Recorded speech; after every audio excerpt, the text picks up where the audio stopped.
this game should have done was just replace Batman with a different superhero. And what better superhero than Aquaman? Because that character is insanely popular still now. Because the Jason Momoa Aquaman, I mean, that's who most people see as the character now. Because his movie made $1 billion. It was, I mean, I haven't seen it in a while, but it was very successful. And yeah, I mean, they could have just done their own take on it in the Arkhamverse. And what they should have done with Batman in the Arkhamverse here is just either not use him entirely, but since obviously if they're setting the game in the same continuity as Batman Arkham Asylum, Arkham City, Arkham Knight, and I guess Arkham Origins and now Shadow, what they should have done with Batman is have him come out of retirement or hiding, because he obviously fakes his death at the end of Batman Arkham Knight. Spoilers. But what this game should have done was like have him come out of retirement to help the Suicide Squad stop the main threat of the game, which is of course Brainiac. He brainwashes the Suicide Squad, and the Suicide Squad have to kill the Justice League. Batman should be trying to stop the Suicide Squad, and then in the process he should become like an ally or kind of like a mentor to them. Because if you're going to set this in the same continuity as the Arkhamverse, Batman has to be the most... He doesn't have to be the main character, but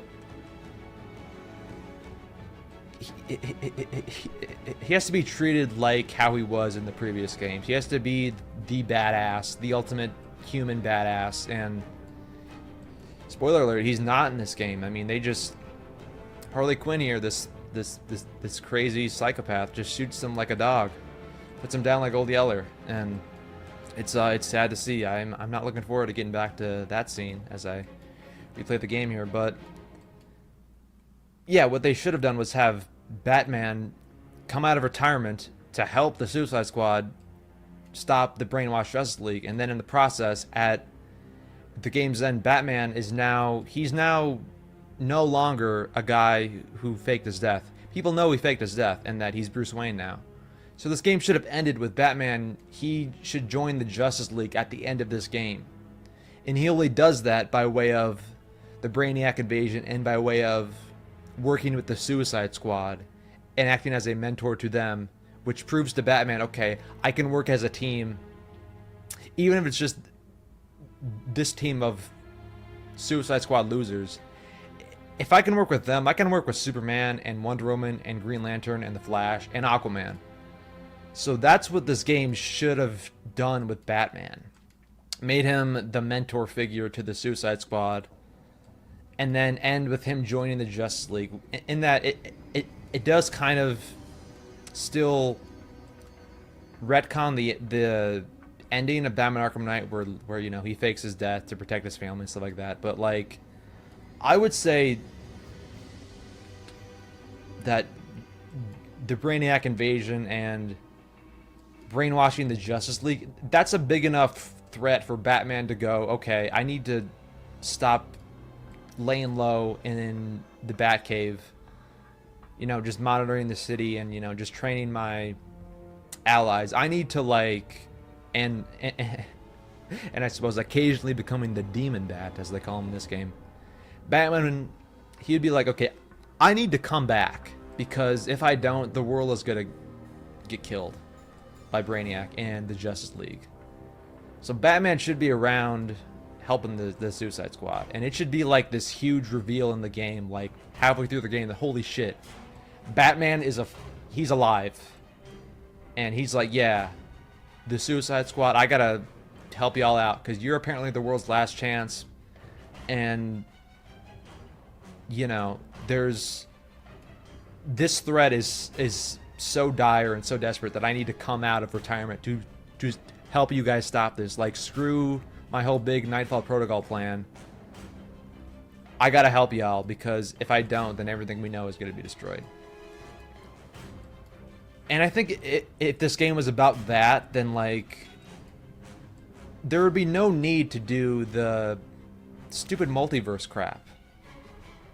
I mean, you could just end this game's main campaign with the defeat of Brainiac at the hands of Batman and the Suicide Squad, and then Batman joins the Justice League, and things don't need to be like back to normal in Metropolis because, of course, you know, you need an open world to keep exploring after you beat the main campaign. So, like, the excuse could be, okay, Batman and the Justice League, they're gonna go off and, like, continue fighting the threats. Maybe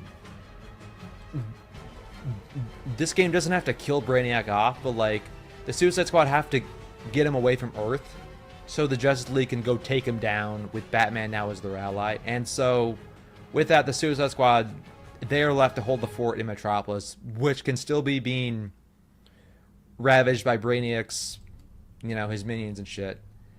This would be the only way that I think this game would be accepted in the Batman Arkham continuity, because I think every fan of the Batman Arkham games can agree with me that this game was just a disgrace to all of the games, all of the lore, all the continuity, and it was pretty sad when this game came out. And I paid, on a personal note, I paid the $70 for this game, and I felt like I was scammed. I felt cheated. I was very, very upset by what they did with Batman in this game. And just overall, like, I mean,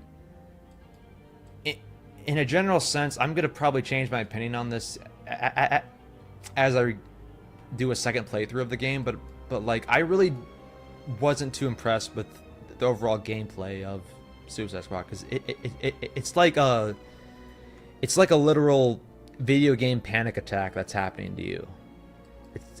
It can get really overwhelming at times, which is why probably the best parts of this game, it's just this shit, like where you explore the Hall of Justice or the Batman Museum.